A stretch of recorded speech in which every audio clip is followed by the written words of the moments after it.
আমি আজি কৰিবলৈ লোৱা পাঠটোৰ নাম হৈছে দ্য লাষ্ট লেচন। লিখিছে আলফন্স ডডে। যদিও স্পেলিংটো লেখকৰ নামৰ স্পেলিংটো DAUDET উপাধিটোত সেই টিটো উচ্চাৰণ নহয়। এই পাঠটোত আমাক আৰম্ভণিতে এবাউট দ্য অথৰ বুলি যিটো অংশ আছে সেই অংশটোত থুলমূলকৈ এই ঘটনাটোৰ বেকগ্ৰাউণ্ডটো কি আছিল সেই বিষয়ে অলপ কৈছে। আলফন্স ডডে তেওঁ কোন আছিলে সেইটো ক'লে যে এজন ফ্ৰেঞ্চ নভেলিষ্ট মানে উপন্যাস লিখিছিলে এণ্ড শ্বৰ্ট ষ্টৰী ৰাইটাৰ আৰু চুটিগল্প লিখিছিলে, মানে তেওঁ এজন সাহিত্যিক আছিল। দ্য লাষ্ট লেচন সেই যিটো পাঠ আমাক দিয়া হৈছে সেইটো আচলতে এটা চুটি গল্প। এই গল্পটোৱে আমাক ফ্ৰেংকো প্ৰুছিয়ান ৱাৰ, ফ্ৰান্স আৰু প্ৰুছিয়া এই দেশ দুখনৰ মাজত এখন যুদ্ধ হৈছিলে 1870 চনত আৰম্ভ হৈছিলে, 1871 শেষ হৈছিলে, এবছৰ ধৰি চলিছিলে। এই ফ্ৰেংকো প্ৰুছিয়ান ৱাৰ ইয়াক আৰু এটা নামেৰে জনা যায় যে ফ্ৰেংকো জাৰ্মান ৱাৰ বুলিও জনা যায়, কাৰণ প্ৰুছিয়াখন পিছত যেতিয়া ভাগিল, প্ৰুছিয়া নামৰ দেশ যিখন আছিলে সেই দেশখন পিছত যেতিয়া ভাগি গৈ বেছিভাগ অংশ তাৰ জাৰ্মানীত হ'ল, কিছু অংশ অষ্ট্ৰিয়াত সোমাল আৰু কিছু অংশ পোলেণ্ডত সোমাল। তাৰোপৰি বৰ্তমান সময়ৰ যদি আমি দেশবোৰৰ কথা চাওঁ, বেলজিয়াম, চেক Republic, Denmark, Lithuania, Netherlands, Russia, Switzerland এইবোৰতো তাৰ কিছু অংশ সোমাই গ'ল। গতিকে প্ৰুছিয়াখন এতিয়া এখন দেশ হৈ থকা নাই, সি ভাগিল। কিন্তু যেতিয়া সি দেশ হৈ আছিলে আনুমানিক 1600 শতিকাৰ পৰা সি দেশ হিচাপে চলি আছিল, বিভিন্ন ধৰণৰ তাত শাসনযন্ত্ৰ আছিল। কিন্তু এই ফ্ৰাংকো প্ৰুছিয়ান ৱাৰৰ সময়ত তাৰ এজন চেঞ্চেলৰ আছিলে। চেঞ্চেলৰ এক প্ৰকাৰ শাসনকৰ্তা বুলি জানি থলেই হ'ব আমি। তেওঁৰ নাম আছিলে বিছমাৰ্ক। এইখিনি তোমালোকক ইয়াত পাঠটোৰ আৰম্ভণিতেও দিছে এবাউট দ্য অথৰ বুলি দিওঁতে, যে France was defeated by Prussia led by Bismarck. বিছমাৰ্কে প্ৰুছিয়াক লিড দিছিলে, মানে নেতৃত্ব দিছিল। বিছমাৰ্কৰ পুৰা নামটো আছিলে অটো ভন বিছমাৰ্ক, OTTOVONBISMARCK, বিছমাৰ্ক। যি হওক, সেই সময়ত ফ্ৰান্সত পূব পিনে এটা অংশ আছিলে আলছেছ আৰু লৰেইন, দুখন ডিষ্ট্ৰিক্ট আছিলে, ফৰাচী ডিষ্ট্ৰিক্ট দুখন, জিলা দুখন। ফৰাচী জিলাসমূহ কিন্তু আমাৰ জিলাসমূহতকৈ অকণমান বেলেগ, কাৰণ দেশখনো ফ্ৰান্স যথেষ্ট সৰু। সেয়েহে তাৰ জিলা বুলি ক'লেও আচলতে প্ৰভিন্সৰ নিচিনাকৈ, আমাৰ ৰাজ্যবোৰৰ নিচিনাকৈ যেনেকৈ আমি ভগাই লৈছোঁ তেনেকুৱা ধৰণে তাৰ জিলাসমূহ আচলতে তেনেকুৱাকৈ ফৰ্ম কৰে। তাত বেলেগে ৰাজ্য বুলিবলৈ নাই, চিধা কিছুমান জিলা সংগঠিত হৈ দেশখন গঠিত হৈছেগৈ। যি নহওক, এই আলছেছ আৰু লৰেইন নামৰ যি দুখন জিলা আছিল, সেই জিলা দুখন ফ্ৰান্সৰ, আমি যদি তোমালোকৰ পাঠটোৰ 6 নম্বৰ পৃষ্ঠাত যদি চোৱা, তাতে এখন মেপ পাবা। সেই মেপখনত দিয়া আছে যে কোন অংশত আলছেছ আৰু লৰেইন আছিলে।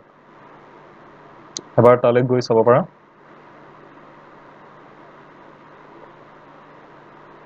তাত যদি চোৱা দেখিবা যে ই উত্তৰ পূব অংশত, ফ্ৰান্স ৰাষ্ট্ৰখনৰ উত্তৰ পূব অংশত লৰেইন আৰু আলছেছ এই অংশটো আছিলে। লৰেইন আৰু আলছেছৰ উত্তৰে বেলজিয়াম আছিল, পূবে বৰ্তমানৰ জাৰ্মানী, আৰু দক্ষিণ পূবলৈ ছুইজাৰলেণ্ড আছে। গতিকে চাবলৈ গ'লে ফ্ৰান্সৰ কাৰণে সেই সময়ৰ যিখন প্ৰুছিয়া আছিল, প্ৰুছিয়াই এই অংশটো 3 পিনৰ পৰা ঘেৰি ৰাখিছিল। বেলজিয়ামৰ এই অংশটো প্ৰুছিয়াৰ অংশ আছিল তেতিয়া, জাৰ্মানী সম্পূৰ্ণৰূপে প্ৰুছিয়াৰ অংশ আছিলে, ছুইজাৰলেণ্ডৰো এই অংশটো যিখিনি ফ্ৰান্সৰ লগত লাগি আছে সেইখিনি প্ৰুছিয়াৰ অংশ আছিল। আলছেছ আৰু লৰেইনক আৱৰি এই প্ৰুছিয়াই এনেদৰে 3 ফালৰ পৰা আৱৰি ৰাখিছিল। গতিকে এটা অংশহে ফ্ৰান্সৰ পিনে মুকলি হৈ আছিল। যেতিয়া যুদ্ধ হলত সেই আলছেছৰ লৰেইন পাৰ্টটো অংশটো ফ্ৰান্সৰ কাৰণে সামৰিক দিশৰ পৰা যথেষ্ট গুৰুত্বপূৰ্ণ হৈ পৰিল। কাৰণ তাতেই প্ৰথম এটেকটো হ'ব, তাতেই প্ৰথম আক্ৰমণটো হ'ব। সেইখিনি অংশক লৈয়ে বেছিকৈ আক্ৰমণ হ'ব।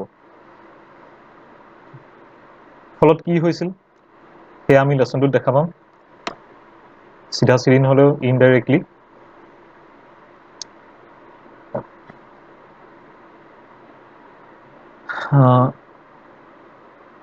ফ্ৰান্স হাৰিছিল। ফ্ৰান্স হাৰি আলছেছ আৰু লৰেইন এই ডিষ্ট্ৰিক্ট দুখন আমাৰ প্ৰুছিয়াৰ হাতলৈ গুচি গ'ল। প্ৰুছিয়াৰ হাতলৈ গুচি গ'লে কি হ'ল, মানুহখিনি কি হ'ব, তাত থকা এখন স্কুলত কি হ'ব, সেইটো আমি দেখা পাম এই লেচনটোত। এতিয়াই মন্তব্য নিদিওঁ যে কেনেকুৱা হ'ব, আমি সেয়া দেখিম আৰু নিজে আমি চাব লাগিব যে এই পাঠটো কিয় আমাৰ কাৰণে ইমান গুৰুত্বপূৰ্ণ। ঠিক আছে, আমি এতিয়া পাঠটোলৈ আহোঁ। I started for school very late that morning, and I was in great dread of a scolding, especially because M. Hamel had said that he would question us on participles, and I did not know the first word about them. আমাৰ কাহিনীটোত এজন বক্তা আছে। যেতিয়া আমাৰ কাহিনী একোটা কোৱা যায়, কাহিনীটো বিভিন্ন ধৰণে ক'ব পাৰে। কেতিয়াবা কাহিনীটোৰ একোটা চৰিত্ৰ বা কেৰেক্টাৰে কাহিনীটো আগবঢ়াই দিওঁ, সেই চৰিত্ৰটো বা কেৰেক্টাৰটোৰ মুখেৰে আমি কাহিনীটো গম পাওঁ। ইয়াত আমাৰ সেইটোৱে হৈছে। ইয়াত সৰু ল'ৰা এটা সি স্কুললৈ খৰখেদাকৈ গৈ আছে, তাৰ দেৰি হৈছে, সিয়ে এই কাহিনীটোৰ বক্তা। ল'ৰাটোৰ নাম কি আৰম্ভণিতে দিয়া নাই, পিছলৈ আমি পাম। সেই ল'ৰাটোৱে কৈছে যে সি সেইদিনা স্কুললৈ ৰাতিপুৱা দেৰিকৈ ওলোৱাৰ কাৰণে সি অকণমান খৰখেদাকৈ গৈছে আৰু তাৰ মনত বিৰাট ভয় এটা সোমাইছে যে এই যে এটা ফ্ৰেজ দিছে, ইন গ্ৰেট ড্ৰেড অফ মানে হৈছে সাংঘাতিক ধৰণে ভয় খোৱা, সাংঘাতিক ধৰণে এটা শংকাত ভোগা। In great dread of scolding, সিহঁতৰ শিক্ষকজন আছিলে এস্পেচিয়েলি বিকজ এম হেমেল নামৰ যিজন শিক্ষক আছিল। এম মানে হৈছে মচিৰ, ফৰাচী লেংগুৱেজত ভাষাত মচিৰটো আমাৰ ইংৰাজী মিষ্টাৰৰ সমতুল্য। এই এম হেমেলে গালি পাৰিব বুলি, ধমকি দিব বুলি সি বিৰাট ভয় খাইছে। কাৰণ তেওঁ আগদিনাখন এটা কাম দিছিলে ইহঁতক, ছাত্ৰ ছাত্ৰীসকলক এটা কাম দিছিল যে গ্ৰামাৰৰ, ব্যাকৰণৰ পাৰ্টিচিপলৰ বিষয়ে মুখস্থ কৰি আহিব লাগিব। পাৰ্টিচিপলৰ নিয়মবোৰ, পাৰ্টিচিপল মানে হৈছে আমাৰ প্ৰত্যয়, যিবোৰ কৃত প্ৰত্যয়, ক্ৰিয়াৰ লগত যিবোৰ প্ৰত্যয় যোগ হয়, ক্ৰিয়া ধাতুটোৰ লগত, ক্ৰিয়াৰ লগত যোগ নহয়, ক্ৰিয়া ধাতুটোৰ লগত যোগ হৈ যিটো ক্ৰিয়া আমি পাওঁ, সেই প্ৰত্যয়বোৰক আমি কৃত প্ৰত্যয় বুলি কওঁ। ইংৰাজীত সেইবোৰক পাৰ্টিচিপল বুলি কয়। এম হেমেলে সিহঁতক কাম দিছিল যে পাৰ্টিচিপলৰ নিয়মবোৰ মুখস্থ কৰি আহিব লাগিব। আৰু আমাৰ এই বক্তা যি ল'ৰাটো, সি সেই পাৰ্টিচিপলৰ বিষয়ে প্ৰথম শব্দটোও নাজানে, নিয়মবোৰ মুখস্থ কৰা দূৰৰ কথা, পাৰ্টিচিপলনো কি সেইটোও নাজানে। গতিকে সেইটো এটা ভয় আছিল তাৰ। একটো দেৰি হৈছে, 2 নম্বৰ হোমৱৰ্কটো সি কৰা নাই, গতিকে সি বিৰাট ভয়ত স্কুললৈ গৈ আছে। For a moment, I thought of running away and spending the day out of doors. এবাৰ এপলক সি ভাবিলে যে সি সেইদিনা স্কুল নাযাব নেকি, স্কুল নগৈ পলাই যাওঁ, ৰানিং আৱে, পলাই গৈ স্কুলৰ বাহিৰতে সেইদিনা দিনটো কটাই দিয়া যাওক আৰু। সেইবোৰ হয়, বহুতো গাঁৱৰ স্কুলত বহুত দিনলৈকে সেইবোৰ চলি আছিল। কাৰণ চহৰৰ স্কুলতো তেনেকুৱা হৈ আছিল, ল'ৰা ছোৱালী ঘৰৰ পৰা ওলাই আহে তাৰপিছত স্কুল নাপায়হি, বহুত দিনলৈকে তেনেকুৱা চলি আছিল আমাৰ এইবোৰ ঠাইতো। আৰু বহুত ছাত্ৰ ছাত্ৰীয়ে এইটো আচলতে ইউনিভাৰ্চেল এটা চৰিত্ৰ, যেতিয়া ভয় খাই সেইদিনাখন স্কুল যাব নিবিচাৰে। সৰুতে তোমালোকেও চাগে সেইটো হৈছিলে, স্কুলত যেতিয়া হোমৱৰ্কটো কৰি হোৱা নাই, স্কুলত দিয়া হোমৱৰ্কটো, সেইদিনাখন স্কুল যাবলৈ তোমালোকৰ মন নাযায়, কিবা বাহানা উলিয়াই স্কুললৈ নাযাওঁ তেনেকুৱা ধৰণৰ ঘৰত হাল্লা এটা কৰি দিয়া যায়। আৰু যদি স্কুললৈ নিজে যোৱা ব্যৱস্থা হয় তেতিয়াহ'লেতো স্কুল নাযাবলৈ উপায়টো সহজেই, ৰাস্তাত ফুটি দিলেই হ'ল, পলাই দিলেই হ'ল। আমাৰ এই বক্তা চৰিত্ৰটোৰ অৱস্থাও তেনেকুৱাই হৈছে। সি হোমৱৰ্কটো কৰা নাই, স্কুললৈ দেৰি হৈছে, গতিকে সি ভাবিছে যে পলাই দিওঁ। It was so' warm, so' bright. ঠাণ্ডা দেশটো, ফ্ৰান্সখন ঠাণ্ডা দেশ। ইট ৱাজ ছ' ৱাৰ্ম, সেইদিনাখন ৰ'দ দিছে।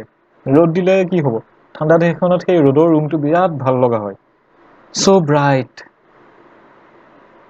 ৰ'দ দিছে, কুঁৱলী নাই, গতিকে সকলো পিনে বিৰাট ধুনীয়াকৈ বস্তুবোৰ জিলিকি আছে, বতৰটো বিৰাট ভাল লগা, উমাল বতৰ এটা। গতিকে তাৰ কাৰণে সেইটো এটা লোভনীয় দিন এটা, যে স্কুলত গ'লে শাস্তি পাম, বাহিৰত গ'লে দিনটো বিৰাট ধুনীয়া, গতিকে বিৰাট সুন্দৰকৈ কটাই দিব পৰা যাব। The birds were chirping at the edge of the woods, and in the open field back of the sawmill, the Prussian soldiers were drilling. কি আছে, কাঠনি এডৰা আছে, কাঠনি এডৰাৰ ওচৰত চৰাইবোৰে কিচিৰ মিচিৰ কৰি পেলাই সিহঁতি গান গাই আছে। কৰি থাকে নহয়, ৰাতিপুৱা যদি সোনকালে উঠা বিভিন্ন চৰাই মাতটো শুনা পোৱা যায়, চৰাই কাকলি। সেই চৰাই কাকলিবোৰ সি শুনিবলৈ পাইছে কাঠনিডৰাৰ ওচৰত, হাবিখনৰ ওচৰত। আৰু এটা কাঠফলা মিল আছিলে, সেই মিলটোৰ পিছফালে এখন ডাঙৰ ফিল্ড আছিলে, অপেন ফিল্ড এখন, মুকলি পথাৰ এখন। সেই মুকলি পথাৰখনত কি হৈছিলে, প্ৰুছিয়ান চলজাৰ যিবোৰ আছিলে, প্ৰুছিয়ান যিবোৰ সৈনিক আছিল, সিহঁতি ড্ৰিল কৰি আছিলে। DRILL, ড্ৰিল মানে কুচকাৱাজ কৰি থকা। সৈন্যবাহিনীৰ মানুহবোৰে পৃথিৱীৰ যি দেশৰে নহওক, তেওঁলোকে এটা সময়ত নিজকে ফিট কৰি ৰাখিবলৈ দিনটোৰ এটা সময়ত তেওঁলোকে কুচকাৱাজ কৰে। সেই প্ৰুছিয়ান যিখিনি চলজাৰ আছিলে, তেওঁলোকে অলৰেডি আহি আলছেছাৰ লৰেনত আহি সোমাইছেহি, তেওঁলোকে তাত কুচকাৱাজ কৰি আছিল। এটা সৰু ল'ৰাৰ কাৰণে সৈন্যবাহিনীৰ কুচকাৱাজটো কিন্তু বিৰাট ইণ্টাৰেষ্টিং বস্তু এটা। লেফ্ট ৰাইট কেনেকৈ কৰে, সেইটো এটা বিৰাট ইণ্টাৰেষ্টিং কথা এটা। তাৰ কাৰণে সেইবোৰো বিৰাট লোভনীয় হৈ পৰিছে। It was all much more tempting than the rule of for participle. এই সকলোবোৰ পাৰ্টিচিপলৰ সেই নিয়মবোৰ মুখস্থ গোৱাতকৈ বেছি লোভনীয়। গ্ৰামাৰখননো কাৰ ভাল লাগে, নহয় জানো? আমাক পঢ়িবলৈ দিয়া হয়, পঢ়ুৱাব লগা হয়, পঢ়িব লগা হয়, কিন্তু কি হয়, লাষ্টত সকলোৱে ভাবে যে বৰিং, এইটো পঢ়ি পেলাইনো কি লাভ হ'ব, লিখোঁতেনো এইটো ক'ত কামত আহিব, কথা কওঁতেনো আমি ক'ত গ্ৰামাৰৰ পাত লুটিয়াই পেলাই পঢ়ি চাই পেলাই কওঁ, নহয়নে? সেইটো সকলোৰে হয়। পৃথিৱীৰ সকলো দেশৰ সকলো ল'ৰা ছোৱালীয়ে নিজৰ মাতৃভাষাটো সদায় সৰুৰে পৰা শিকিয়ে আহিছে, কৈয়ে আহিছে, গ্ৰামাৰ পঢ়িতো কোৱা নাছিল। গতিকে সকলোৱে গ্ৰামাৰখন পঢ়িবৰ সময়ত, ব্যাকৰণ পঢ়িবৰ সময়ত সদায় সেইটোৱে ভাবে যে এইবোৰনো কি কামত অহা বস্তু, এইবোৰ জানিনো কি লাভ হ'ব। বাকী সকলো বস্তুৱে ইণ্টাৰেষ্টিং, কিন্তু ব্যাকৰণটো ইণ্টাৰেষ্টিং নহয়। ফ্ৰান্সৰো সেইটোৱে হৈছে। But I had the strength to resist and hurried off to school. কিন্তু এই ল'ৰাটো, তাৰ নামটো ফ্ৰান্স, কৈ দিছোঁ, ফ্ৰান্সৰ সেইদিনাখন কিন্তু সিয়ে সকলোবোৰ লোভ প্ৰত্যাহাৰ কৰিব পাৰিছিলে। সেই সকলো লোভ পাহৰি সি খৰখেদাকে স্কুললৈ আগবাঢ়িলে। হাৰিড অফ, হাৰিড অফ মানে হৈছে হাৰি অফ, সেই ফ্ৰেজটোৰ, ভাৰ্বেল ফ্ৰেজটোৰ পাষ্ট ফৰ্ম। সি খৰখেদাকে স্কুললৈ বুলি সেইকাৰণে বাট বুলিছে। When I passed the town hall, there was a crowd in front of the bulletin board. টাউনত এটা টাউন হল আছে, যিবোৰ ছাত্ৰ ছাত্ৰী তোমালোকে সৰু সুৰা চহৰৰ একোখনত থাকাত, তাত হয়তো এনেকুৱা টাউন হল এটা দেখা পাবা, বহুত টাউনতে থাকে, এটা প্ৰেক্ষাগৃহ। ডাঙৰ ডাঙৰ চহৰবোৰত কেইবাটাও থাকিব পাৰে, সৰু সৰু চহৰবোৰত সাধাৰণতে এটাই ডাঙৰ প্ৰেক্ষাগৃহ থাকে। সেই প্ৰেক্ষাগৃহত কি হয়, চহৰখনৰ মানুহখিনিয়ে সকলো ধৰণৰ ৰংগমঞ্চ হিচাপে তাকে ব্যৱহাৰ কৰে। নাটক এখন হ'ল, বক্তৃতা এটা হ'ল, কিবা এটা উৎসৱ হ'ল, সকলো ধৰণৰ কাম তাতে হয়। ডাঙৰ ডাঙৰ চহৰবোৰত এতিয়া গুৱাহাটীৰ নিচিনা যদি হয়, তাত হয়তো আমি বহুত পাম, হয়তো তাত আমি এটা টাউন হল বুলি ক'ব নোৱাৰোঁ, কিন্তু সৰু সৰু চহৰবোৰত আমাৰ এটাই টাউন হল থাকে। এই চহৰখনৰ কথা, যিখনৰ কথাই আমাৰ লেখকে কৈ আছে, এই চহৰখন এতিয়াৰ চহৰৰ হিচাপতো যথেষ্ট সৰু, কাৰণ সেই সময়ত টাউনবোৰ ইমান বেছি ডাঙৰ নাছিল। গতিকে সেই সময়ত টাউন হলবোৰে অকল যে ৰংগমঞ্চ হিচাপে ব্যৱহাৰ হৈছিলে সেইটো নহয়, তাৰ সন্মুখত নটিচ বৰ্ড একোখনো আছিল। বুলেটিন বৰ্ড বুলি কৈছে ইয়াত, আমি নটিচ বৰ্ড বুলি ক'লে অকণমান ৰিজাবলৈ সহজ হ'ব। এই বুলেটিন বৰ্ডখনত হয় কি, সকলো ধৰণৰ চৰকাৰী খবৰ, সকলো ধৰণৰ চৰকাৰী আদেশ নিৰ্দেশ সকলোখিনি তাতে হয় লিখি দিয়া হয়, কাগজত লিখি পেলাই আঠা লগাই দিবও পাৰে বা বৰ্ডখনত লিখি দিবও পাৰে,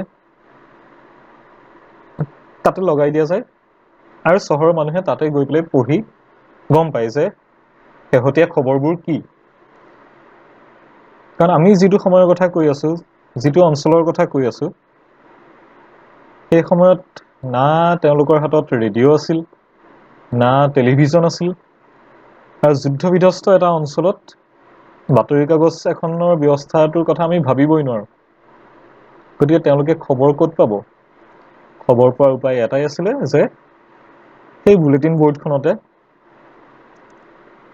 সকলো ধৰণৰ খবৰ, আদেশ, নিৰ্দেশ, নটিচ এইবোৰ তাতে লগাই দিছিলে, চহৰৰ মানুহে যাতে সেইপিনে পাৰ হৈ যাওঁতে গৈ চাবগে পাৰে।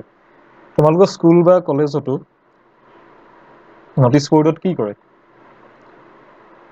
স্কুল কলেজতো তোমালোকক ৰেডিঅ'ৰে নকয় নিউজ কৰি, বা টিভিৰেতো নিউজ কৰি নকয় যে ফৰ্ম ফিল আপৰ তাৰিখটো অমুক বা অমুক তাৰিখৰ পৰা পৰীক্ষা হ'ব,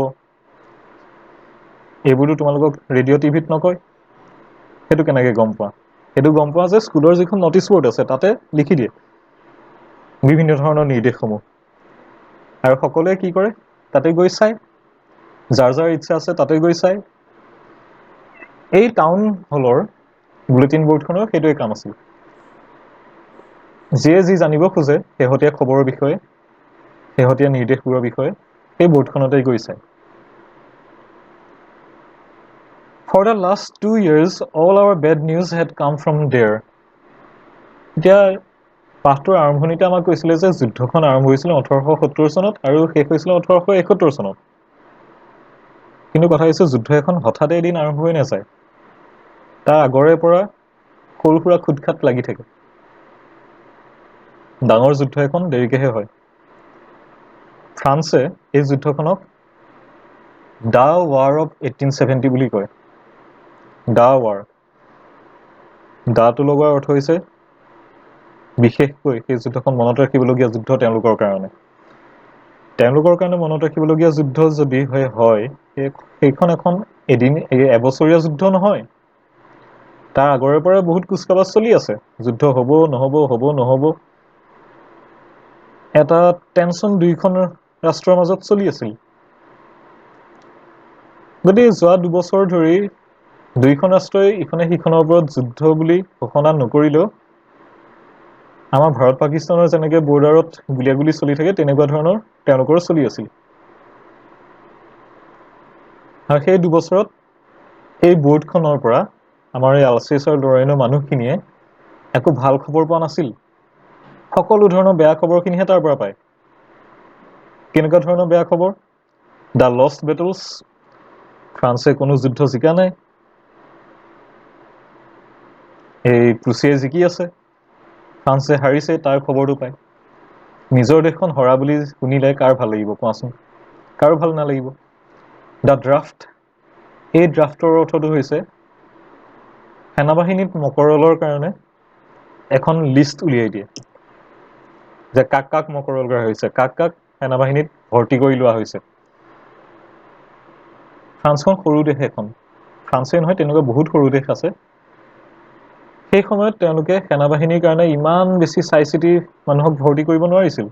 ভাৰতবৰ্ষৰ নিচিনা ইমান বেছি ডাঙৰ তেওঁলোকৰ এটা জনসংখ্যা নাই যে চিলেক্ট কৰি ল'ব যে অমুক ফিট তমুক ফিট তাকে ল, ই অকণমান নিশকতীয়া, ইয়াক নলবি।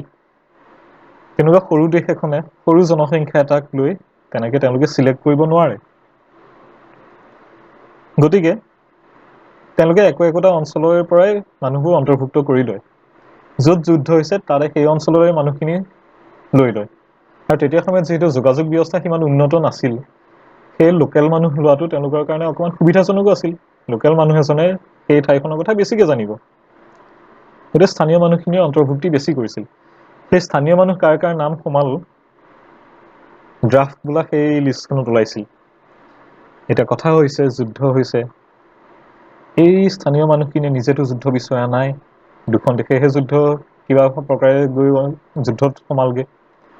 স্থানীয় মানুহখিনিয়েতো বিচৰা নাই, তেওঁলোকে সুখে শান্তিৰে থাকিব বিচাৰে।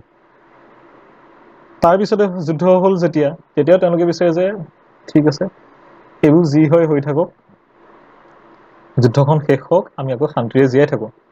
নিজৰ নিজৰ দেশখন জিকাটোৱে সকলোৱে বিচাৰে। কিন্তু নিজৰ দেশখন জিকিবলৈ যেতিয়া সেই মানুহখিনিৰ নামটো ভৰাই দিয়া যায় সৈন্য হিচাপে, তেতিয়া কি হয়? কোনেওতো মৰিবলৈ নিবিচাৰে। মৰিবলৈ কোনে বিচাৰে? কোনেও নিবিচাৰে। উপায় নাই, সৈন্যবাহিনীত নাম আহিছে যেতিয়া সোমাবই লাগিব। গতিকে ড্ৰাফ্টত কাৰোবাৰ নাম সোমোৱাটো সেইটো এটা তেওঁলোকৰ কাৰণে বেয়া খবৰেই আছিল। দি অৰ্ডাৰ্ছ অফ দি কমাণ্ডিং অফিচাৰ, ড্ৰাফ্টত নাম সোমোৱাৰ পিছতো হয়তো লগে লগেই তেওঁলোকে সৈন্যবাহিনীত সোমাই পেলাই পিছদিনাখনেই বন্দুক চলাব নালাগিব পাৰে বা তৰোৱাল চলাব নালাগিবও পাৰে। কিন্তু তেওঁলোকে কি কি কৰি থাকিব লাগিব? কমাণ্ডিং অফিচাৰজনে সেই কামাণ্ডটো দিয়ে, সেই অৰ্ডাৰটো দিয়ে, সেই নিৰ্দেশটো দিয়ে। গতিকে সেই নিৰ্দেশবোৰো বৰ সুখৰ নিৰ্দেশটো নহয়। And I thought to myself, without stopping, what can be the matter now? যোৱা 2 বছৰ ধৰি সেইবোৰ হৈ আছে। তেওঁলোকৰ মানুহ সৈন্যবাহিনীত মকৰল হৈছে, মৰিছে, যুদ্ধত হাৰিছে। এতিয়া আৰু নতুনকৈ কি বেয়া খবৰ আহিব পাৰে? সেইটোৱে আমাৰ এই বক্তাজনে ভাবিছে, কাহিনীৰ বক্তাই ভাবিছে। কিন্তু সি ভাবি পেলাই ৰৈ যোৱা নাই। সি সেই বুলেটিন বৰ্ডখনৰ ওচৰত সি ৰৈ যোৱা নাই। সি মাত্ৰ ভাবিছে যে আৰু কি হ'ব পাৰেনো, ইয়াতকৈনো বেছি কি হ'ব পাৰে? Then, as I hurried by as fast as I could go, the blacksmith, Wachter, who was there with his apprentice, reading the bulletin, called after me, "Don't go so fast, Bob. You'll get to your school in plenty of time." ই আমাৰ কাহিনীৰ চৰিত্ৰটোৱে সেইবোৰ ভাবি গুণি যে কি বেয়া খবৰ হ'ব পাৰে, সেইবোৰ ভাবি গুণি সি খৰখেদাকে সেই বুলেটিন বৰ্ডখনৰ ওচৰেদি যেতিয়া পাৰ হৈ যাব খুজিছে, সেই সময়তে সিহঁতৰ চিনাকি এজন ব্লেকস্মিথ, মানে কমাৰ এজন আছিলে, ৱেক্টৰ নামটো। ৱেক্টৰে তাৰ এপ্ৰেণ্টিছ মানে কাম শিকি থকা সহায়ক যিজন, তেওঁক এপ্ৰেণ্টিছ বুলি কয়। সেই এপ্ৰেণ্টিছ ল'ৰাটোৰ সৈতে বুলেটিনখন পঢ়ি আছিল।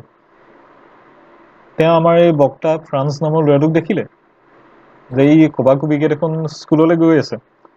তাক দেখি ক'লে যে ঐ, ইমান খৰখেদা কৰিব নালাগে, তোৰ স্কুললৈ যাবলৈ বহুত সময় আছে। বহুত সময় আছে বুলি যেতিয়া কৈছে, ই গম পাইছে যে স্কুললৈতো দেৰি হৈছে। আৰু ৱেক্টাৰে কয় কি যে তোৰ স্কুললৈ যাবলৈ দেখোন বহুত সময় আছে। তেতিয়া মনত কি ভাৱ আহিব যে উপলুঙা কৰিছে নেকি, উপলুঙা কৰিছে। I thought he was making fun of me and reached M. Hamel's little garden all out of breath. আমাৰ সেই ল'ৰাটোৱে সেই বুলি ভাবিলে যে উপলুঙা কৰিছে মোক এনেকৈ দেই।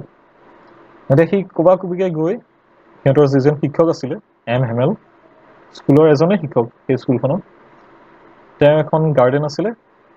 সি উশাহ নিশাহ হেৰুৱাই সি তৰধৰ ছিঙি তেওঁৰ সেই বাগিচাখনৰ মুখ পাইছেগৈ। স্কুলৰ বাগিচা এখন এম হেমেলে কৰিছিলে, সেই বাগিচাখনৰ মুখ পাইছেগৈ। বাৰু এতিয়ালৈ ইয়াতে আৰু বেছি দীঘলীয়া হ'লে বুজিবলৈ হয়তো দিগদাৰ পাবা। ইয়াৰ পিছৰ অংশত পাঠটো আমি বাকী অংশ খণ্ড খণ্ডকৈ এনেকৈ কৰিম। ঠিক আছে, কিবা যদি বুজি নোপোৱা থাকিলে এই অংশটোত সেইখিনি তলৰ কমেণ্ট বক্সত লিখি দিলে তাৰ উত্তৰটো মই দিবলৈ চেষ্টা কৰিম।